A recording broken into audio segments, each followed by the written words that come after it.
Mais uma vez, bom dia a todos. Sejam bem-vindos à videoconferência da CMA, Companhia Mineira de Açúcar e Álcool, durante a qual serão comentados os resultados da safra 2023-2024. Esse evento está sendo transmitido ao vivo pela internet, acompanhado de apresentação de slides e também está sendo gravado. Todos os participantes que estão conectados apenas como ouvintes, mas no final da sessão não haverá sessão de perguntas e respostas. Caso queiram fazer uma pergunta, então, por favor, entrem em contato com a área de RI da companhia, enviando um e-mail para ri@cmaa.ind.br.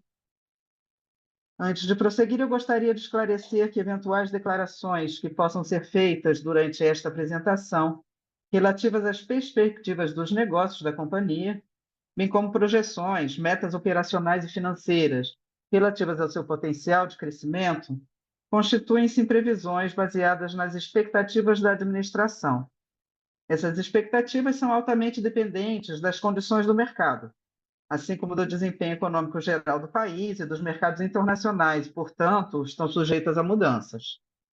Conosco hoje em Uberlândia, no CA, Centro Administrativo da CMAA, estão os senhores Jefferson de Gaspari, CFO, Geraldo Magela, gerente administrativo, Marcos Boita, gerente financeiro, e Fernando Falheiros, gerente de controladoria.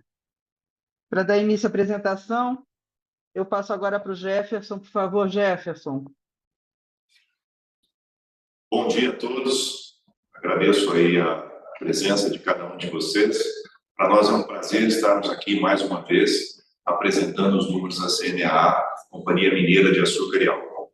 Estamos aqui direto do escritório corporativo central em Uberlândia, mas representamos as nossas 3 unidades: usina Vale do Tijuco em Uberaba, usina Vale do Pontal em Ribeira do Oeste e usina Canápolis no município de Canápolis. Eu sou o Jefferson, sou o CFO, diretor administrativo e financeiro da companhia, há 8 anos no grupo. E acompanhado aqui, do meu lado, estão colegas de trabalho, pessoas que fazem parte do nosso time. Eu vou pedir que cada um se apresentem, por gentileza. Bom dia a todos. Me chamo Fernando Falheiros, trabalho na companhia há 3 anos e meio, na posição de gerente de controladoria. É uma satisfação estar aqui com vocês, essa oportunidade. Um excelente dia a todos. Eu sou o Marcos Boita, sou gerente financeiro da companhia. Estou na companhia há aproximadamente 18 anos, praticamente metade da minha vida dedicada e acompanhando o crescimento e desenvolvimento da companhia. Geraldo Magela, gerente administrativo e de ESG. Tive a oportunidade de estar aqui na companhia já há 8 anos. Prazer estar aqui. Obrigado aí pela companhia dos colegas. E vamos iniciar, então, a apresentação dos nossos resultados relativos ao quarto trimestre, que encerra a safra 23-24, com os números auditados, com base em 31 de março de 2024, agora recente. Eu começo apresentando a vocês os principais destaques, fazendo uma ressalva de que todas essas fotos que vocês vão ver são fotos das nossas plantas, das nossas áreas, o que nos dá bastante orgulho e nos representa de uma forma muito, muito importante. Os principais destaques da safra 23-24. Nós tivemos um crescimento de moagem de 9,4%, atingindo 9.264.000 toneladas de cana processadas em nossas 3 plantas industriais. Essas toneladas de cana produziram 700.000 toneladas de açúcar nessa safra, um crescimento de 6,5%.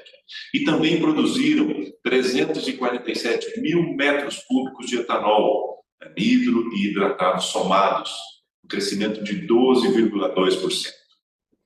Nós tivemos nessa safra um crescimento na receita líquida de 17%, completando aí uma receita total de 2.538 milhões de reais.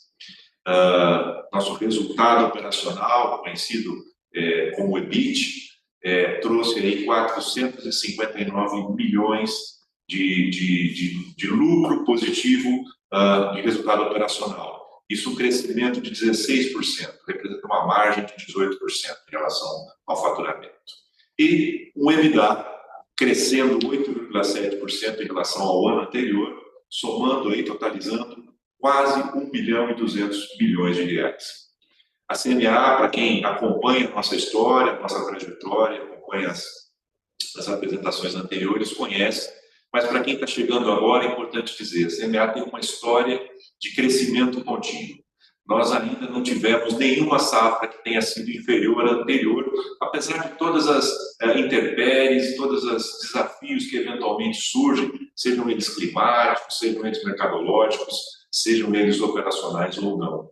Então, isso é bastante prazeroso para nós podermos ressaltar esse destaque, né, esse valor que para nós que é o crescimento contínuo. Não só crescendo em tamanho, mas desenvolvendo cada vez mais os nossos processos, desenvolvendo cada vez mais as nossas pessoas, desenvolvendo as comunidades com que a gente se relaciona. Falando um pouquinho de mercado para vocês, para contextualizar o que foi a safra 23-24, o que foram as safras anteriores em relação ao mercado de açúcar e de etanol. O mercado de etanol tem sido o mais desafiador, desde o governo anterior, o final do governo anterior, o início do governo atual, as interferências e as mudanças que acontecem, principalmente na Petrobras, elas interferem naturalmente no mercado nacional. Além dessas, você tem as questões de petróleo no âmbito mundial, preços altos, preços baixos, consumo, guerra, etc. Todos esses fatores que nós vivemos no dia a dia, eles interferem e eles afetam os preços de mercado internacional. O caso do mercado de etanol é o mercado mais doméstico, então ele está associado basicamente ao consumo interno do Brasil. Seus preços acabam encontrando um teto em relação ao petróleo. Então você tem a paridade muito falada de 70%, hoje já se fala muito mais do que isso, mas independente do número, você tem um patamar em que o preço do etanol em relação à gasolina ele se torna mais atrativo ou menos atrativo para o consumidor final. Obviamente, nós estamos falando do ponto de vista econômico. Se falarmos do ponto de vista ambiental, é indiscutível. O etanol é ecologicamente sustentável, é ambientalmente sustentável e não se compara com a gasolina. Mas, do ponto de vista econômico, ele acaba encontrando aí um teto em relação ao preço da gasolina, em função das escolhas que os consumidores fazem. Na safra 23-24, no gráfico abaixo, vocês podem notar que nós tivemos um aumento na demanda em relação à safra anterior. Esse aumento ele começou a acontecer a partir de agosto e se manteve nos meses seguintes, tendo sido mais distante, especialmente no mês de janeiro, fevereiro e março, quando a nossa demanda foi próxima de 2,8, 2,7 bilhões de litros em relação a 2 bilhões no ano passado, na safra passada. Por isso a gente vê uma evolução dos 2 últimos anos comparativamente, um vácuo ali próximo de agosto, setembro, em dezembro ele cai um pouco mais, em janeiro ele volta a se recuperar. De todo modo, os preços médios da safra 23-24 ficaram em patamares inferiores à safra 22-23, como vocês podem ver na linha cinza que representa essa safra, em relação à linha verde que representa a safra anterior. Isso tem sido bastante desafiador. A gente nota essa retomada da demanda, do consumo, como eu disse, desde agosto do ano passado, e mais forte agora nos meses de janeiro, fevereiro. O que a gente tem observado nos primeiros meses dessa safra também é essa sustentação desses níveis de consumo, o que pode ajudar a manter esses preços de etanol e a ter uma certa recuperação, como a gente viu nos meses agora de abril e maio, já dessa nossa nova safra que nós estamos no gráfico. Então, esse é um pouco do contexto do mercado de etanol, como eu falei, voltado basicamente para o consumo interno doméstico. Quando migramos para a conversa em relação ao mercado de açúcar, esse já é um produto de consumo mundial. Ele tem uma série de outros produtores no mundo, você tem a Índia, você tem a Tailândia, você tem uma série de outros consumidores, a China sendo um dos grandes consumidores e compradores, por exemplo, e aí você tem os preços escalonados e definidos pelo consumo mundial, por uma oferta e demanda a nível mundial. O que a gente tem observado, já estamos essa nossa terceira safra, em que o mercado se manteve sustentável, muito atrativo, porque a produção em relação ao consumo, a produção se manteve e o consumo cresceu, que aumentou a demanda, mas ele também sofre algumas interferências de fundos de investimentos que investem em commodities como não somente como o açúcar, mas também como petróleo, como outros produtos agrícolas, soja, milho e assim por diante. Então, a gente tem esses fatores externos que influenciam no preço do açúcar. O que a gente percebe, e o gráfico mostra, a partir de dezembro, uma queda de preços se mantendo até março. Então, a gente entra agora num ciclo que se mostra um pouco mais baixo do que foram os ciclos anteriores. Então, a gente está voltando a patamares da safra 22-23 a nível de preço, o que ainda é bastante remunerador, mas já não tanto em relação à safra 23-24, que foi relativamente muito boa do ponto de vista de preços de açúcar. Eu vou compartilhar, passar a palavra aqui para o Fernando, que vai falar um pouquinho sobre o desempenho operacional. Pessoal, falando um pouquinho aí sobre como foi o nosso desempenho operacional safra, e trazendo uma abertura daqueles números já apresentados anteriormente pelo Jefferson, nós podemos notar nesse primeiro gráfico da moagem, né, esse constante crescimento em processamento de cana realizado pelas unidades do grupo, né? O crescimento realizado nessa safra, frente à safra anterior, foi de 9,4%, né? Nós processamos cerca de 9,3 milhões de toneladas de cana contra 8,5 milhões de toneladas de cana na safra anterior. Esse crescimento é denotado nas 3 unidades, então, a usina Vale do Tijuco, Vale do Pontal e a usina Canápolis, né, apresentaram o crescimento. E o crescimento desse que ali chega bastante próximo dos nossos limites de capacidade instalados. Né? Então, nós tivemos um bom desempenho dessa safra, e isso fruto do investimento constante que nós fazemos nos nossos canaviais e a própria automação industrial, a modernização do nosso parque industrial para garantir o alcance do nosso limite de capacidade nominal instalada. Nós observamos ali a questão que essa cana, esse volume de cana processada, ele foi destinado majoritariamente para o açúcar. Nós tivemos um mix novamente açucarino nessa safra, em linha, em total conformidade com aquilo que o Jefferson trouxe, a rentabilidade que o açúcar traz, né, frente ao etanol, e como ele tem se demonstrado mais remunerador do que o etanol, né, na safra. Então, nosso mix está voltado o máximo possível para o açúcar, tem sido assim nas últimas safras, e inclusive nós vamos ver um pouco mais à frente que nós temos feito, inclusive, investimentos para ampliar esse mix de açúcar, para que nós tenhamos uma banda que nos permita ainda destinar mais cálculo da cana para a produção do açúcar. Então, nós vamos ver posteriormente nosso limite, vamos dizer assim, de mix atual está ali por capacidade nominal de 58%, e nós estamos na Vale do Tijuco, por exemplo, ampliando para 66% ali nossa capacidade de produção de açúcar. Continuando um pouquinho aqui, falando a respeito das nossas produções, né? O resultado desse processamento gerou ali uma produção de açúcar de quase 701 mil toneladas de açúcar, superior à safra anterior em 6,5%. A produção de etanol foi superior em 12,2%, como o Jefferson havia mencionado. E esse crescimento se deu tanto no etanol hidratado, né, que é o etanol utilizado para o abastecimento dos veículos, o etanol carburante, quanto ao anido, que é utilizado na mistura com a gasolina. Então, nós temos esses dois aumentos. Consequentemente, quando a gente aumenta a nossa produção de etanol, anido e açúcar, nós deixamos um pouco mais de vapor para a produção desses líquidos, desses produtos. E, consequentemente, nós tivemos ali uma diminuição do volume de energia exportada, passando ali de 431,3 1.000 megawatts-hora da safra anterior para 415,1 da safra atual, mas como consequência mesmo desse consumo maior de vapor na produção desses itens. Novamente, aí, a nossa ênfase, nosso foco na produção de açúcar, que tem se mostrado, de fato, mais remunerador, mais rentável para a companhia.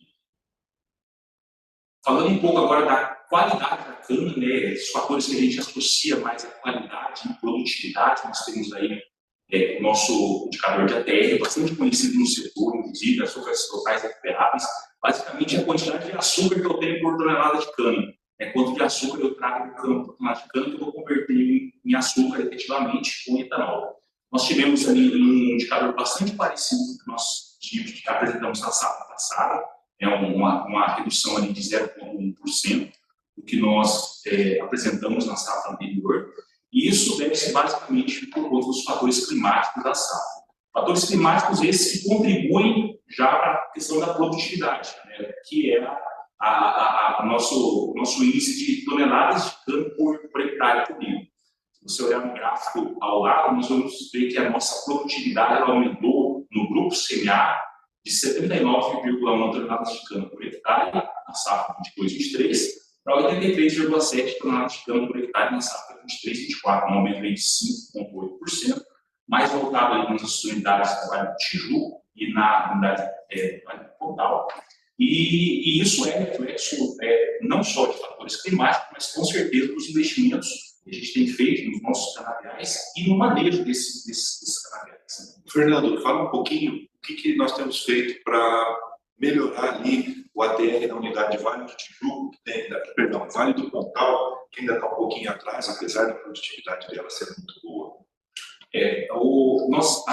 Existe uma série de investimentos hoje voltados à Vale do Pontal, né, que acho que um fator bastante relevante que é importante trazer aqui é os constantes investimentos de irrigação, né, que nós temos lá na Vale do Pontal. Então, nós começamos um pouco mais forte esses investimentos na safra anterior, reflete agora também na safra 23-24, e estamos colhendo os primeiros frutos disso agora na safra 24-25. Então, esses números ainda nem têm o efeito dos grandes investimentos que fizemos nesse último ano e meio. E a gente já tem observado nessa cana colhida, nesses primeiros meses da safra 24-25, resultados superiores aos estudos que nós tínhamos realizado antes de fazer, né, os investimentos em irrigação. Então, tem sido bastante positivo o resultado. Nós estamos bastante otimistas quanto ao número final a ser apresentado aqui no decorrer da safra pontal e aumentando e melhorando ainda mais o TCH dessa unidade e a realidade, né, dos canaviais dessa unidade. Bom, com isso nós chegamos ali, então, uma produtividade maior na CNA do estado no anterior e, novamente, né, desses constantes aperfeiçoamentos que temos feito na nossa operação, desses ajustes que temos feito na operação, buscando aí uma maior rentabilidade. Agora, como consequência disso, nós temos o resultado disso em números, né? A gente vai continuar a apresentação conosco, justamente mostrando como que isso se refletiu nos nossos números, nos nossos resultados na safra. Perfeito, Fernando, obrigado. Realmente fazendo uma conexão, né, do cenário de mercado, desempenho operacional, é muito importante nós trazermos para vocês como que esses números são refletidos no desempenho financeiro da companhia. Desempenho financeiro é o nosso reflexo das nossas atividades, como que somos operacionalmente, estrategicamente todos os dias. Mas não são apenas números que estão dispostos nessa apresentação, dispostos na demonstração de resultado, no balanço patrimonial. São resultados da nossa eficiência operacional, nosso processo de inovação contínua e busca também de excelência e qualidade dos nossos números e nossas operações, para nós mesmos, colaboradores, nossos clientes, fornecedores, parceiros, acionistas e principalmente para a sociedade. Começamos falando da receita líquida, onde nós demonstramos e apresentamos para vocês, de uma forma muito clara, o crescimento da receita operacional líquida da companhia, CNA, nos últimos 4 anos, onde nós conseguimos visualizar que tivemos um crescimento nos últimos 4 anos, praticamente conseguimos dobrar a nossa capacidade de gerar receita operacional. Nós saímos na safra 2021 de aproximadamente 1,4 bilhões de reais para um realizado na safra 23-24 de 2,6 bilhões de reais. são números bastante expressivos.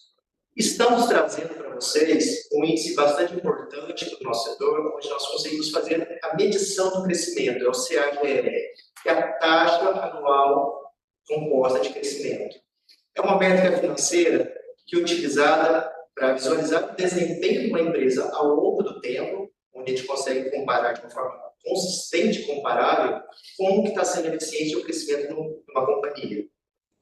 Ajustando os efeitos aos investimentos, aos financiamentos, de acordo com o período que aconteceu. Verificamos que nesses últimos 4 anos, a companhia teve um crescimento de 22,7%, bastante expressivo. Sendo que no último exercício nós conseguimos crescer aproximadamente 20%.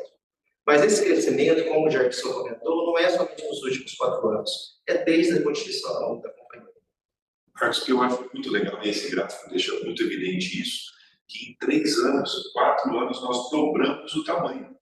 Porque na safra 2021 a gente tinha uma receita líquida de 1.300, nós estamos para 2.600. Então, em 3, 4 anos, nós dobramos de tamanho, o que é muito importante, né? Sim. Esse ano nós tivemos um pouco mais. Em 2010 foi a nossa primeira safra, nós fizemos uma safra de 1,2 milhões de toneladas. Hoje nós estamos apresentando resultados de quase 10 milhões de toneladas. Então, é um crescimento muito expressivo. E falando como que essa receita operacional líquida está distribuída por produtos, na safra 23-24, como foi colocado, nós priorizamos a produção do açúcar decorrente da sua menor rentabilidade. Então, nós fizemos aproximadamente 61% da nossa receita operacional foi relacionada ao açúcar, com aproximadamente 1,5 bilhões de reais. Tivemos também uma importante ainda participação do etanol, cerca de 31%, dividida entre 18% do etanol hidratado e 13% do etanol anível. Temos ainda uma participação importante na nossa receita, que é a cogeração de energia elétrica. A gente tivemos quase 100 milhões de reais de receita. Tivemos também uma outra receita de outros produtos, 160 milhões de reais. E eu deixo como destaque a geração de receita dos CBIOS, são os créditos de descarbonização. O Geraldo vai falar um pouquinho mais para frente para a gente sobre esses créditos gerados, mas é importante dizer que, mediante a produção do etanol anível hidratado, nós estamos produzindo energia limpa, substituindo o combustível fóssil. Isso permite que a companhia capture uma receita muito importante, que é o CBIOS.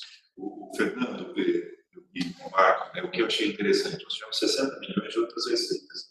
O principal item de outras receitas foi a nossa venda de cana-de-açúcar. Foi, Fernando? Exato. O que mostra que a gente tem uma produção ainda maior, que em função de tempo, em função de várias questões não foram processadas, mas mostra o investimento que nós temos que garante que nós vamos continuar crescendo. Dá sustentação, inclusive, para o crescimento que a gente está iniciando, né, na Vale do Pontal, por exemplo. Né? A gente vai ver um pouquinho mais à frente que a gente está fazendo, já iniciou a ampliação da unidade Vale do Pontal, também parque industrial dela. E essa cana parte dessa cana já existe, né? Já é cultivada e ela resultou nessa receita de outros que a gente vê nesse gráfico, né, com comercialização desse excedente de cana. Seguindo, vamos falar da geração de caixa e lucratividade. Nós trazemos um indicador que é muito importante para a empresa, para o agro, para o setor, que é o EBITDA. Onde nós demonstramos o EBITDA, da mesma forma que aconteceu na receita, um crescimento muito expressivo do EBITDA.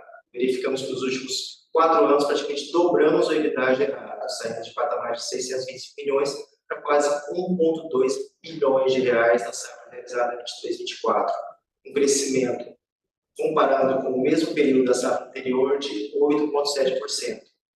Lembrando que o EBITDA é a nossa geração de caixa, ou seja, como nós medimos nossa eficiência operacional, excluindo fatores como financiamentos, os impostos, os efeitos não caixa, como depreciação e amortização, e mostrando exatamente como foi o nosso desempenho, nossa geração de caixa da companhia.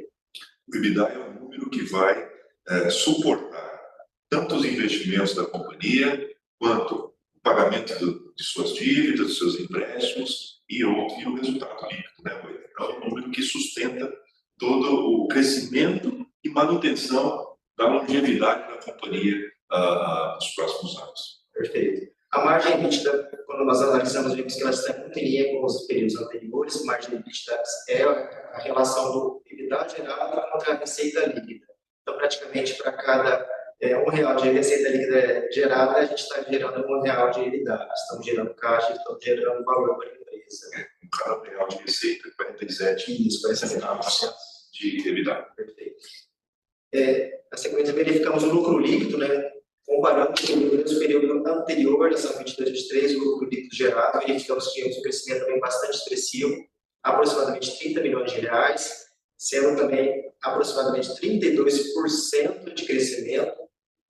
Analisando a margem líquida, saímos também no patamar de 3,6% para 4,1%. Ou seja, geramos valor da empresa, geramos valor para os nossos acionistas, o que fortalece, nós conseguimos estar fazendo nossas expansões e nosso crescimento. Ou seja, estamos gerando resultado, pagando a dívida, pagando os dividendos e ainda gerando lucro, né?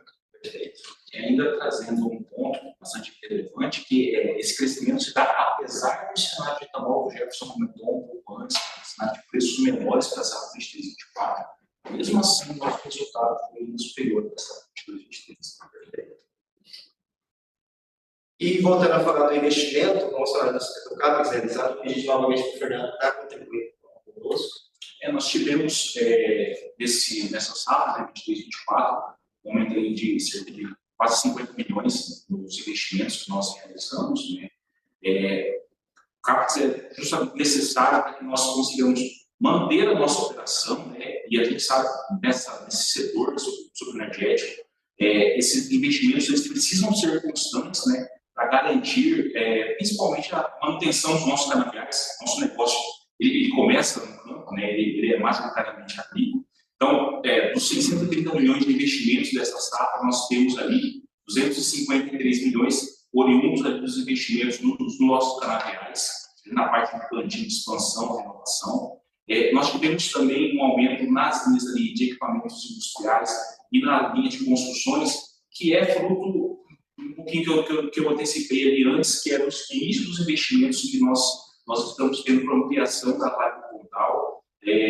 A capacidade nominal instalada atual da Vale do Pontal é de 2,7 milhões de toneladas de cana, né? Vocês lembram que a moagem aconteceu ali por volta de 2,5 milhões, que é bastante próximo desse limite. E nós estamos ampliando isso para quase 4 milhões de toneladas, 3,7 a 4 milhões de toneladas de cana. Fernando, qual a capacidade atual, a capacidade instalada hoje do grupo? A nossa capacidade hoje está em 9,7 milhões de toneladas, ali arredondando 10 milhões de toneladas de cana. E nós estamos indo para... E nós estamos indo, aumentando mais o volume da Pontal, agora a gente está indo para 12 milhões de toneladas de cana. Estamos aumentando, basicamente, 11 milhões. Então, estamos indo para 11 milhões de toneladas.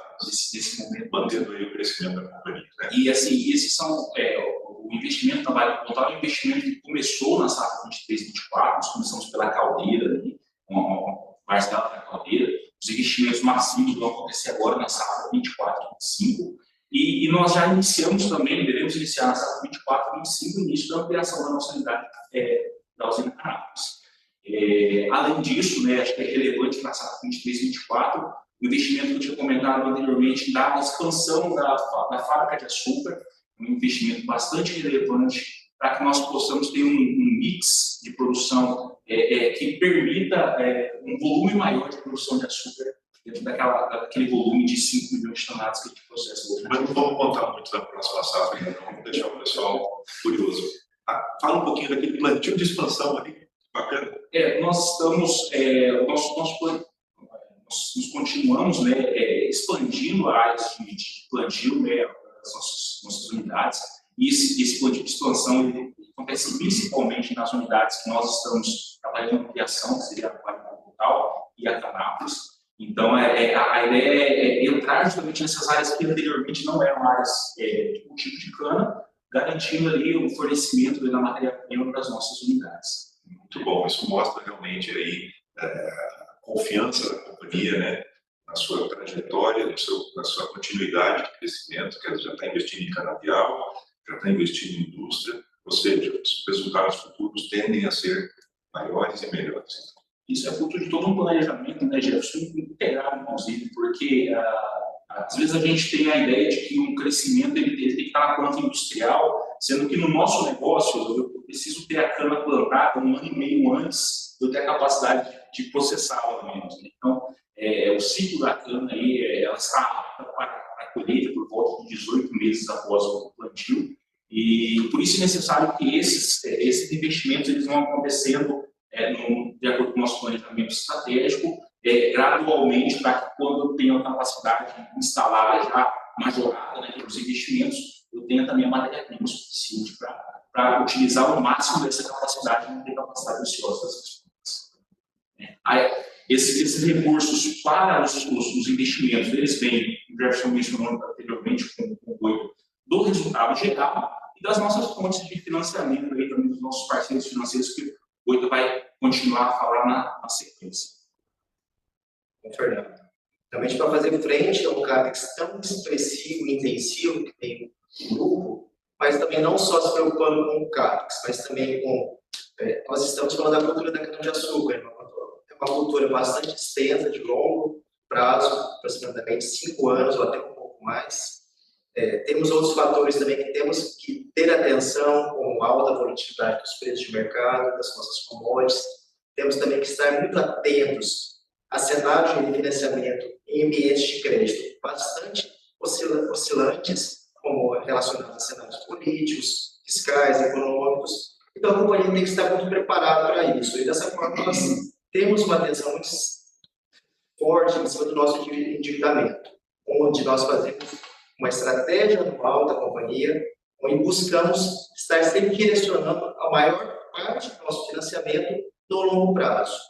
Nós conseguimos verificar que nesse gráfico a companhia tem mantido aproximadamente 20% da sua dívida no curto prazo e a grande proporção, 80% no longo prazo. É uma métrica que a gente entende que é saudável e nos possibilita estar fortes e prontos para qualquer cenário. Associado a essa dívida bruta, temos também como que ela está distribuída, que vamos estar falando na sequência, e a gente enxerga também a nossa dívida líquida. É um outro patamar que a gente gosta muito de estar olhando, como que a dívida da companhia tem sido evoluída. Nós verificamos que ela tem uma crescente, porém ela está muito associada ao tamanho da companhia e à sua capacidade de resultados gerais. Nós trazemos esse gráfico, que é a dívida líquida por EBITDA, onde nós demonstramos como que está a dívida da companhia. Começamos pela dívida bruta, tiramos as disponibilidades, temos a dívida líquida. E nós fazemos uma análise confrontando o quanto que eu tenho de dívida total da companhia e quanto que eu tenho de geração de caixa anual. E conseguimos ver uma métrica através desse coeficiente de dívida líquida por EBITDA, que para cada R$1 de dívida que eu tenho, eu estou gerando praticamente R$1 de caixa também, para suportar essa dívida. Marcos, a gente viu anteriormente que a receita dobrou de tamanho em 4 anos, mas mesmo assim, a gente vê que o comportamento da dívida, apesar de ter crescido, ele cresceu muito menos, né? Ele se manteve estável, e se nós olharmos a relação dívida e EBITDA, ele até reduziu de 1,19. Então, assim, para cada... quer dizer, hoje a gente tem uma dívida do tamanho do resultado de uma safra. Um pouco menos até do que isso, né? 1 bilhão e 38 contra 1 bilhão e 200 de EBITDA. Isso é muito saudável, né? O mercado trabalha com patamares mais altos, bem mais altos que isso, né? Exatamente, Jefferson.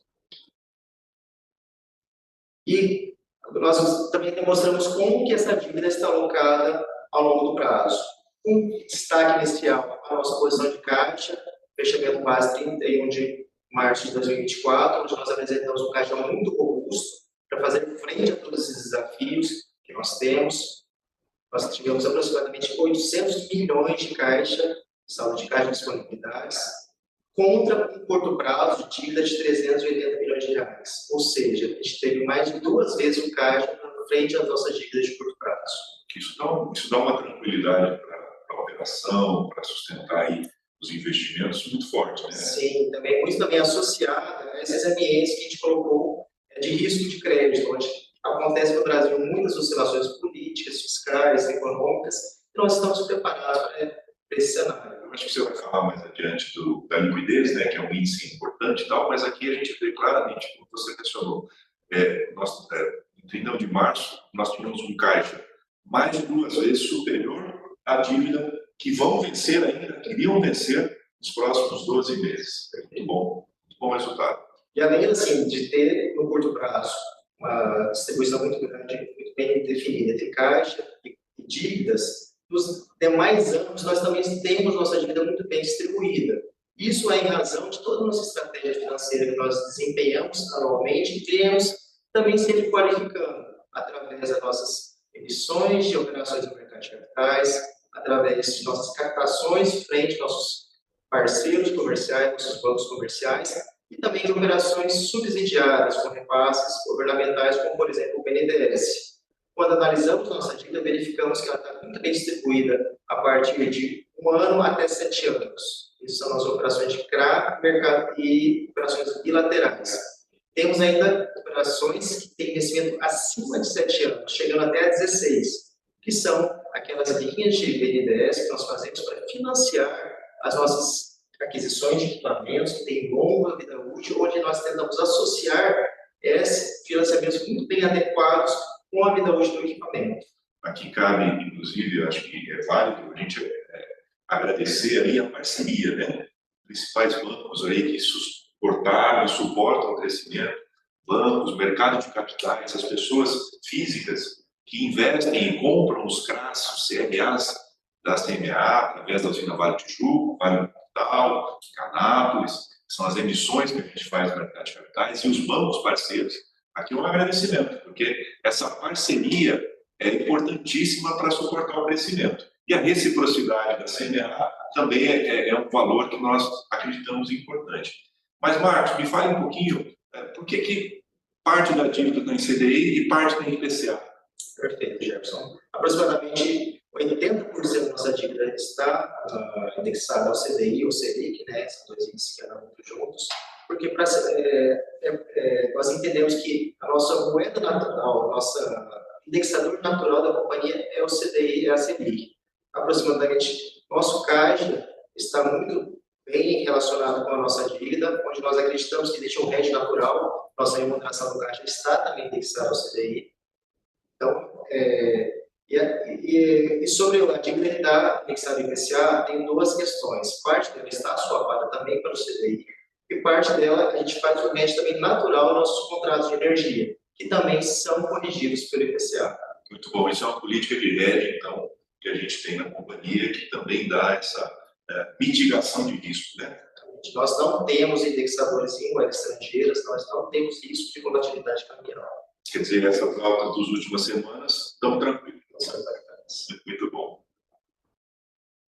E por fim, falando de endividamento, vamos falar também da liquidez. Nós trazemos aqui 2 gráficos, né? Um liquidez corrente e um liquidez corrente ajustada, onde que na liquidez corrente, que são nossas disponibilidades, o ativo circulante, dividido pelos nossos compromissos de curto prazo, o passivo circulante, onde verificamos que temos mantido um índice muito parecido, até com melhoria, comparado com o safra 21/22, agora temos o mesmo índice da safra 22/23, onde verificamos que para cada R$1 de dívida, eu tinha R$1,3 de caixa de disponibilidades. A gente faz um ajuste desse índice, onde entendemos ser importante, porque nas nossas demonstrações contábeis, nós temos que trazer alguns efeitos. Métricas contábeis que nem sempre são associadas a métricas caixa. Dessa forma, nós fazemos um ajuste, fazendo a exclusão dos efeitos do IFRS 16, onde temos ali despesas de arrendamento, de contratos de longo prazo, e também os emitentes de derivativos financeiros, que são aquelas dívidas que nós fazemos marcação ao mercado, das nossas posições de hedge, das nossas commodities, que é o açúcar, e também dos nossos swaps de contratos de indexadores de dívida. Nós trazemos uma métrica ajustada. Marcos, deixa eu fazer um complemento aqui para esclarecer. No slide anterior, nós vimos então que a gente tinha 800 milhões de caixa para uma dívida bancária a vencer no curto prazo de 380, que dá a impressão de 2 vezes. Mas o índice de liquidez ele é mais amplo. O índice de liquidez considera todos os ativos de curto prazo e os passivos de curto prazo. Então, dentro dos passivos de curto prazo, você tem, além das dívidas bancárias, você tem salários a pagar, fornecedores, e dentro dos ativos você não tem só caixa, né? Caixa de aplicação, você tem estoque, outros itens. Então, só fazendo essa observação, para que as pessoas entendam a diferença. Liquidez corrente é o índice contábil, ativo circulante versus passivo circulante. O slide anterior é a questão de caixa, a fortaleza de quanto você tem de caixa para as suas dívidas bancárias que vão vencer, que é aquela maior pressão que tem. Os demais valores são decorrentes do dia a dia, do capital de giro da companhia, entradas e saídas naturais. Então, fazendo esse adendo aí para contribuir na compreensão desses números. Exato, Gerson. E na sala 23 e 24, tivemos um número bastante expressivo, 1,7, quase 2 vezes de disponibilidades de caixa contra o nosso compromisso de curto prazo. Muito bom. Agora vamos estar passando para o Geraldo, ele vai falar um pouquinho de ESG, um momento muito aguardado, importante para a companhia. Obrigado, Pedro. Pessoal, é sempre um prazer estar aqui. Na realidade, esse fórum ele tem se tornado uma grande oportunidade de nós falarmos sobre as nossas iniciativas de ESG. Só para lembrar aqui que isso para todas as empresas, os aspectos financeiros e os não financeiros, como a gente fala, não financeiros de sustentabilidade, são extremamente importantes andarem juntos. Então, esse fórum aqui já tem se tornado, então, um meio de comunicação para a gente dar visibilidade e traduzir todas as nossas ações através de transparência. Transparência aos nossos diversos stakeholders. Geraldo, fala para as pessoas essa foto aí, que é essa foto bonita. Essa foto bonita aqui é uma cachoeira, se não me engano, da Vale do Tijuco, a cachoeira da Vale do Tijuco. Nós temos aí, nas nossas regiões de atuação, várias áreas como essas, né? E aí nós temos a responsabilidade de produzir de forma sustentável, ou seja, através da preservação ambiental, preservação da fauna e da flora, e, portanto, isso nos leva cada vez mais a gente seguir nesse nosso caminho aqui de evolução, assim como o pessoal aqui mostrou anteriormente, conservando os nossos recursos naturais, né? Conservando aí os recursos naturais para as nossas nossas próximas gerações. E, pessoal, só para contar essa história para vocês, porque o ESG está muito associado à cultura da empresa, né? Então, apesar de ter toda uma onda de ESG, de sustentabilidade, eu sempre costumo dizer que todo esse movimento tem que ser de dentro para fora. De dentro para fora, por quê? Porque isso tem que fazer parte da cultura da empresa. E não somente da alta direção, mas também de todos os colaboradores, todas aquelas pessoas que acreditam na empresa, acreditam nesse empreendimento e acreditam na evolução do empreendimento. Então, nós observamos aí no dia a dia os riscos globais. Eu gostaria de pontuar aqui as mudanças climáticas. O Fernandinho havia falado aqui anteriormente, o Fernando havia falado anteriormente, sobre a questão do impacto, né, das mudanças climáticas aqui no nosso negócio. E nós temos que ter uma forma responsável de dar uma resposta a isso. A nossa forma responsável de dar resposta a isso é exatamente através de conservação dos nossos recursos naturais.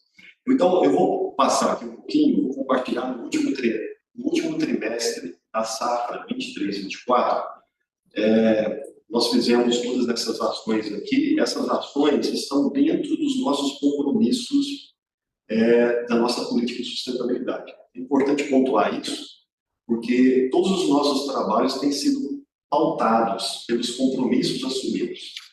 Uma obrigação legal, né, Geraldo? São projetos que a companhia desenvolve voluntariamente para o desenvolvimento da sociedade. Importante isso, Gerson, exatamente, porque todos os projetos que nós realizamos hoje, eles advêm desses compromissos na nossa política de sustentabilidade. E fazendo com que a política de ESG realmente influencie na gestão de risco do nosso negócio e também na visão estratégica, na definição estratégica do nosso negócio.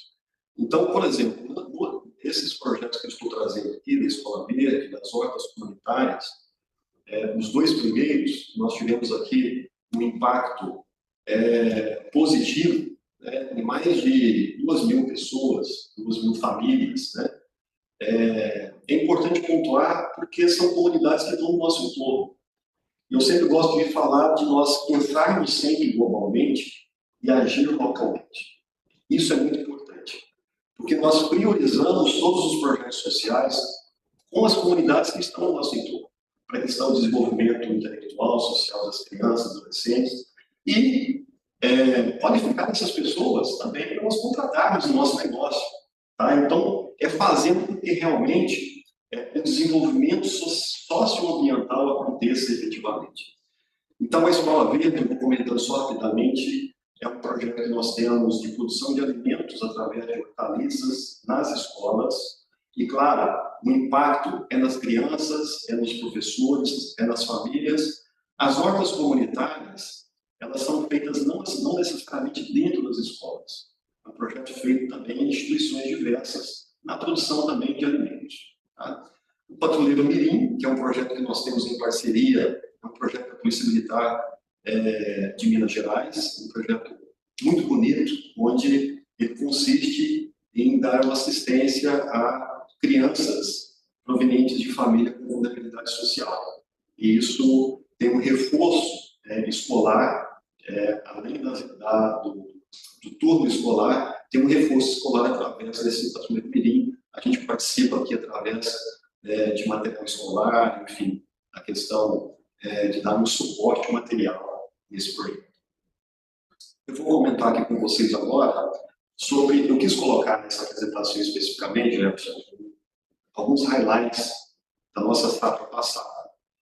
O que é importante é a gente ter a transparência de apresentar para os nossos stakeholders, para a comunidade em geral, o que nós temos feito, então, dentro desses compromissos que eu havia falado. Então, a conservação da biodiversidade, eu coloquei exatamente os 3 pilares principais, começando pelo pilar de meio ambiente, a conservação da biodiversidade. Nós fazemos um programa todos os anos, que é pelo Programa de Prevenção dos Incêndios Rurais. Eu digo sempre que esse é um risco não só para o setor sucroenergético, mas os incêndios rurais é um risco para o agronegócio.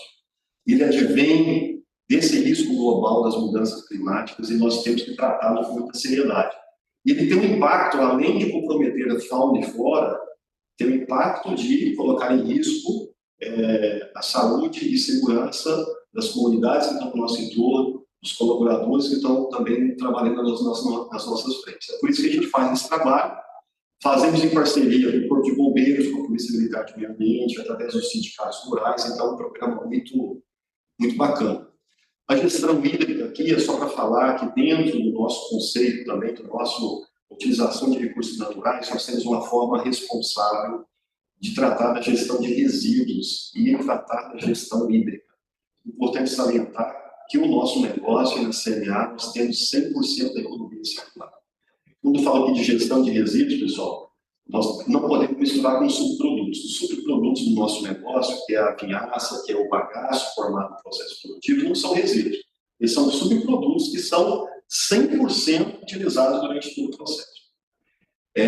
Falar um pouquinho aqui sobre o pilar social, eu falei já do último trimestre do ano passado, mas pontuar aqui importantes avanços que nós tivemos de inclusão e biodiversidade, principalmente na contratação de PCBs. A gente tem muito orgulho de falar que nós cumprimos cota dos PCBs em 2 unidades nossas.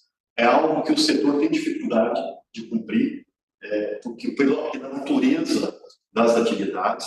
Então, a gente comemora isso e a gente tem aqui um avanço e a certeza que nós teremos esse tema também concluído esse ano, na nossa terceira unidade. Nos nossos times administrativos, a gente tem várias pessoas com PCD, nós temos pessoas com problema de fala, com deficiência de fala e tudo mais, e é sempre muito prazeroso, é sempre muito gostoso se relacionar com essas pessoas. Então, assim, você vê no olhar de cada uma delas a gratidão pela oportunidade de estar trabalhando, de estar desenvolvendo, como qualquer outro. Então, a inclusão é um fator fundamental. É comentar a respeito que não é apenas uma contratação para cumprimento de metas de PCDs, né? A gente vê uma inclusão, e acho que esse olhar de gratidão é muito para a questão de pertencimento. As pessoas sentem pertencidas a um grupo e elas têm contribuído ativamente para os resultados da companhia, estão trabalhando, né? Então não é apenas um indicador para cumprimento de metas. Essas pessoas têm contribuído para os resultados da companhia e a companhia trabalhando também no desenvolvimento dessas pessoas e inclusão dessas pessoas. Exatamente. Em resumo, eu diria que a mudança, a melhoria do clima de trabalho, ela é notória. Com todo esse trabalho que foi feito, e aí por trás disso, desse resultado, tem todo um trabalho junto às instituições também que trabalham com os PCDs, então isso foi muito importante aqui nesse desenvolvimento. E a questão da representatividade feminina, que o nosso setor também ele é tipicamente masculino nas suas atividades, né, na origem também do setor, o agronegócio de alguma forma ele é muito masculinizado, e nós também temos conseguido evoluir muito na contratação de mulheres. E aqui eu não estou falando do escritório somente, pessoal, estou falando lá na operação. Nós temos operadoras de máquinas agrícolas, nós temos muito orgulho aqui de trazer isso, e eu vou dizer que nós temos, através desse aumento, experimentado um ganho muito grande nas nossas operações através desse aumento de representatividade. E aqui cabe um destaque, primeiro, agradecimento e elogio ao time de gente e gestão que tem proporcionado projetos, programas e candidatas, né, do sexo feminino para integrar, mas principalmente nossas lideranças que têm comprado a ideia, trazido e aceito mulheres dentro do seu convívio, até para essa diversidade e para essa interação. Então, nós temos mulheres operadoras de máquinas, coletoras, temos mulheres motoristas, temos mulheres em várias atividades da companhia, temos mulheres na indústria, e eu me recordo, seu Zé Francisco, presidente do conselho, você vai falar mais adiante ali na abertura de safra, ele pessoalmente fez uma menção às mulheres. Então, isso é muito importante, mais uma vez aqui, reconhecer o comprometimento das nossas lideranças no campo, na indústria, na administração, para cada vez mais desenvolvermos e investirmos na diversidade feminina dentro da nossa companhia. Perfeito. Eu acredito que tudo isso tem sido desenvolvido, como eu falei anteriormente, o mais importante é que essas ações elas façam parte da cultura da empresa. E aí não existe nenhum esforço penoso para o cumprimento das cotas dos PCDs, para a representatividade feminina. Isso tem melhorado substancialmente o clima organizacional e, consequentemente, resultado interno. Colocar aqui um ponto importantíssimo dentro do desenvolvimento das comunidades locais é a questão de obras de infraestrutura que nós temos em parceria com o governo, através de protocolos de intenção. Lá em Limeira do Oeste, eu já reportei aqui em alguns outros fóruns anteriores, nós temos lá um trecho de 30 quilômetros e essa foto aqui que vocês estão vendo, a segunda de baixo para cima à esquerda, é uma foto de uma escola onde foi feita uma pavimentação ali na frente da escola. Eu conheço essa escola lá, várias comunidades, assentamentos em volta. Na zona rural de Limeira do Oeste, uma das crianças, elas vão para essa escola antes em estrada de terra, em péssimas condições, em chuvas, muita dificuldade de mobilidade, e hoje, então, nós temos. E que eu acredito que esse é um resultado importante para a comunidade local dessa região do Limeira do Oeste. Ainda sobre a questão do pilar social, o desenvolvimento de pessoas, que nós temos que deixar bem declarado, a gente fala dos PCDs, de representatividade feminina, mas também que, para nós, é fundamental termos a sustentabilidade do nosso negócio através das pessoas, através do desenvolvimento das pessoas. Então, pontuar aqui a Excelência, que é um programa que sempre é realizado no início do ano, até através de planejamento da safra. Esse ano aqui, a gente está falando do planejamento da safra agora, 24 a 25, a gente teve uma participação de quase 500, mais de 400 líderes da empresa. O DNA CMA, que é o reconhecimento das pessoas com 10 anos de trabalho, importante também. Isso já virou uma tradição, né? Uma tradição. Eu, com mais 2 anos, eu chego lá. Eu também, mais 2 anos eu chego lá. E o Capacitar CMA, que é todo o programa nosso, né, de treinamento, desenvolvimento. Hoje, todas as empresas vivem um desafio muito grande de atração e retenção de pessoas, mas a gente tem experimentado um resultado importante nisso, que é através da capacitação das pessoas internamente, treinamento e capacitação das pessoas. Esse é um outro ponto extremamente importante aqui, a saúde e segurança. A gente iniciou, no ano passado, um programa de transformação cultural de saúde e segurança, onde a nossa meta é 0 acidente. Tá? Esse é um programa importantíssimo para a empresa. Nós estamos no primeiro ciclo, com 50% do projeto implementado. Comentar rapidamente aqui sobre o último pilar, que é a governança. Importante pontuar que os nossos fornecedores e parceiros também são, de alguma forma, abrangidos e tratados como CMA. Então, todos esses programas, a gente tem uma tratativa responsável com a nossa cadeia de fornecedores. Então, pontuar aqui o workshop de práticas trabalhistas, que a gente sempre faz com a indústria e com a agrícola todos os anos, e a abertura da safra mineira, como o Jefferson havia pontuado anteriormente. Apesar de ter sido agora no início de abril, e nessa safra que nós estamos, eu quis pontuar porque é um evento importante que muitos de vocês que estão assistindo também participaram desse evento, onde várias lideranças políticas e de instituições diversas participaram conosco. E não é importante somente para a CMA, mas é importante para o setor, onde é um momento em que a gente pontua a importância do setor superenergético, com produção de energia biorrenovável, energia limpa para o nosso país. E, então, um fórum importantíssimo aqui nesse contexto do setor. E teve um marco bastante importante, né, Geraldo? Ótimo. Recebeu. Que foi, verdade. Eu coloquei aqui, eu havia passado aqui. Nós anunciamos, na ocasião do evento, e que foi veiculado nos meios de comunicação, protocolo de intenções de 3,5 bilhões.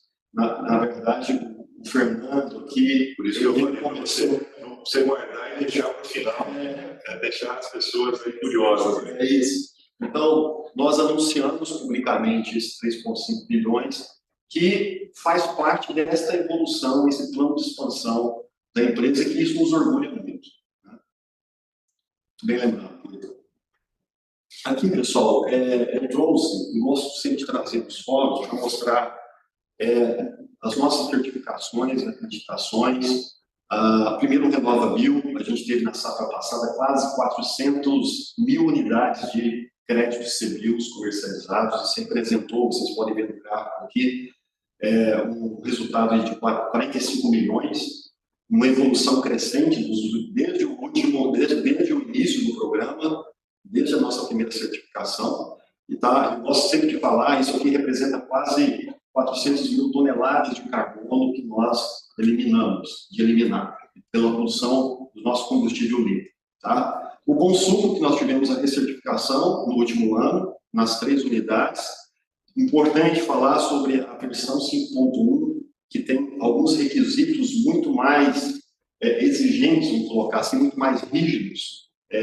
E nós conseguimos aqui, então, essa certificação da versão 5.1.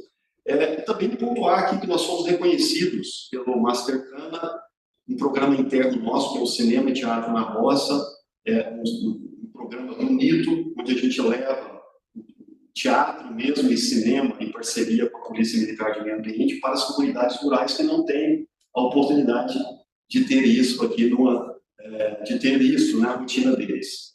Um outro prêmio importante que nós tivemos em novembro foi da revista Proteção, que reconheceu aí 2 trabalhos que nós realizamos: a gestão de contratadas, que é a gestão de terceiros, e a inclusão de PCBs, que nós já falamos aqui. Então, fomos reconhecidos aí como o Best Case Brasil, né? Deixa eu voltar um pouquinho no CBIOS, né? No programa RenovaBios, o Fernando pode contribuir, que eu acho bacana. Agora, recentemente, nós tivemos uma legislação específica que determina a divisão disso com os fornecedores, mas como é que a gente faz isso aqui na CMA de forma já há algum tempo? A CMA já há algum tempo, mesmo sem uma normatização a respeito, ou sem uma exigência a respeito, ela já tem dividido esse resultado de serviços com os fornecedores de cana, né? Então, esse resultado já vinha sendo proporcionalizado ali, dividido com esses fornecedores na remuneração da cana. O que é muito bom, porque, na verdade, o que a gente está fazendo não é só dividir o resultado, mas mostrar para ele a importância dele fazer os seus investimentos, ele fazer o seu controle, o seu manejo para a geração de mais crédito de carbono, decorrente, obviamente, da sustentabilidade e tudo mais, né, Geraldo? Perfeito, porque por detrás disso, por trás do programa, existe uma série de exigências e de conformidades ambientais, na tratativa das APPs, das reservas legais, tá? Então, esse movimento com os fornecedores é extremamente importante para você criar cultura, para você criar cultura de preservação, tá? Então, a gente teve uma grande evolução, importante pontuar também, que a gente teve uma grande evolução nesses controles, tanto nos controles internos, para você garantir essas conformidades, como também você trazer os fornecedores também nessa empreitada. Muito a ver com a plano da empresa a longo prazo mesmo. Nós não estamos aqui para gerar resultado por um ano, dois, né? O plano da empresa é uma visão sempre de longo prazo, pensando todos os indicadores que atualmente estão um pouco mais em voga, mais na moda, mas que para a gente é tão natural do nosso negócio, porque nós pensamos na longevidade do nosso negócio. Esses investimentos acabam sendo constantes e fortes por conta disso. Faz parte do que é a CMA, investir nesses. Só o último ponto, Fernando, muito lindo que você está falando. Todos os anos nós fazemos uma materialidade do nosso negócio, que em linhas gerais são as questões mais importantes, não somente na visão interna, como externa também. E nessa materialidade, a gente está usando realmente para que isso, de alguma forma, impacte a visão estratégica do nosso negócio, uma visão sustentável. Pessoal, eu convido, o tempo já acabou, eu convido vocês para acessarem nosso relatório de sustentabilidade, está lá no nosso site, e lá nós temos muito mais informações e detalhes, então, é um prazer mais uma vez estar aqui com vocês. Aproveitando também as demonstrações financeiras, as nossas informações estão todas no nosso site, disponíveis para acesso, para baixar e utilizar. E eu gostaria aqui de agradecer a presença dos colegas, de vocês, aproveitar a fala do Geraldo, que nós pensamos globalmente, mas atuamos localmente. Então, nós fazemos o nosso trabalho de formiguinha, CNA.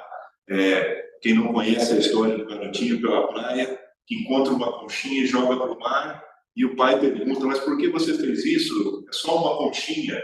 Ele diz, para aquela conchinha eu fiz a diferença. Então, nós fazemos a diferença nas conchinhas que a gente tem a oportunidade de devolver ao mar através das nossas ações. Muito obrigado a todos, foi um prazer. Obrigado a vocês. Até a próxima oportunidade. Bom dia a todos. Obrigado. Encerramos, então, aqui a videoconferência da CMAA, lembrando que a equipe da companhia está inteira à disposição para esclarecimento de quaisquer dúvidas. Podem enviar e-mail para ri@cmaa.ind.br.